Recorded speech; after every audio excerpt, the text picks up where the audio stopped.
Good morning. Class 10 के लिए third topic है क्रिया विशेषण। क्रिया विशेषण से शब्द से पता चल रहा है कि क्रिया की विशेषता बताने वाले शब्द क्रिया विशेषण कहलाते हैं। पर उससे पहले हम लोग शब्दों के बारे में जानेंगे। प्रयोग के आधार पर शब्दों को दो भागों में विभक्त किया जाता है, विकारी शब्द और अविकारी शब्द। विकारी शब्द संज्ञा, सर्वनाम, क्रिया तथा विशेषण शब्द होते हैं, क्योंकि लिंग, वचन तथा काल की दृष्टि से इनमें विकार उत्पन्न होता है। विकार का अर्थ होता है बदलाव या परिवर्तन। अविकारी शब्द होते हैं जो शब्द लिंग, वचन तथा काल से प्रभावित नहीं होते तथा हर स्थिति में ज्यों के त्यों ही बने रहते हैं, अर्थात इनमें कोई विकार नहीं होता है, बदलाव नहीं होता है, जिन्हें अव्यय शब्द भी कहते हैं। क्रिया विशेषण अविकारी शब्द जो होते हैं वो चार प्रकार के होते हैं: क्रिया विशेषण, संबंध बोधक, समुच्चय बोधक, विस्मयादि बोधक। क्रिया विशेषण जिसे एडवर्ब भी कहते हैं। हाथी धीरे धीरे चलता है, बंदर ऊपर चढ़ गया। यानी कि हाथी कैसे चल रहा है, धीरे धीरे चलता है, क्रिया है, उसकी विशेषता बताई जा रही है कि वो कैसे चल रहा है, धीरे धीरे। तो ये क्या हो जाएगा, क्रिया विशेषण। बंदर ऊपर चढ़ गया क्रिया है, उसकी विशेषता बताई जा रही है कि कहाँ चढ़ गया, ऊपर चढ़ गया। तो ये हो जाएगा क्रिया विशेषण। तो इसकी परिभाषा हुई, जो शब्द क्रिया की विशेषता का बोध कराते हैं उन्हें क्रिया विशेषण कहते हैं। क्रिया विशेषण के भेद। क्रिया विशेषण के चार भेद होते हैं: कालवाचक क्रिया विशेषण, स्थानवाचक क्रिया विशेषण, रीतिवाचक क्रिया विशेषण, परिमाणवाचक क्रिया विशेषण। फर्स्ट है कालवाचक क्रिया विशेषण, एडवर्ब टू टाइम। काल का अर्थ होता है समय। जो क्रिया विशेषण शब्द क्रिया की काल संबंधी विशेषताओं का बोध कराते हैं, यानी समय संबंधी विशेषताओं का बोध कराते हैं, उन्हें कालवाचक क्रिया विशेषण कहते हैं। वह प्रतिदिन पढ़ता है, प्रतिदिन समय के लिए आ रहा है।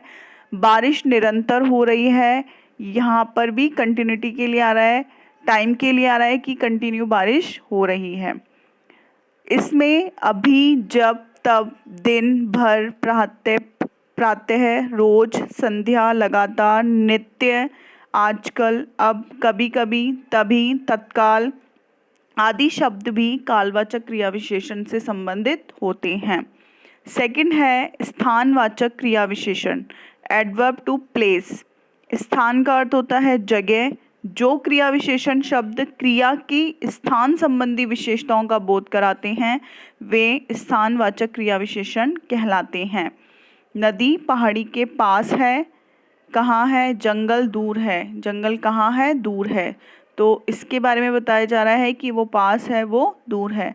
पास, दूर, आगे पीछे, यहाँ वहाँ, इधर उधर, ऊपर दाहिने, नीचे भीतर, बाहर की तरफ, चारों ओर आदि भी स्थानवाचक क्रिया विशेषण कहलाते हैं। थर्ड टॉपिक है रीतिवाचक क्रिया विशेषण, एडवर्ब टू मैनर।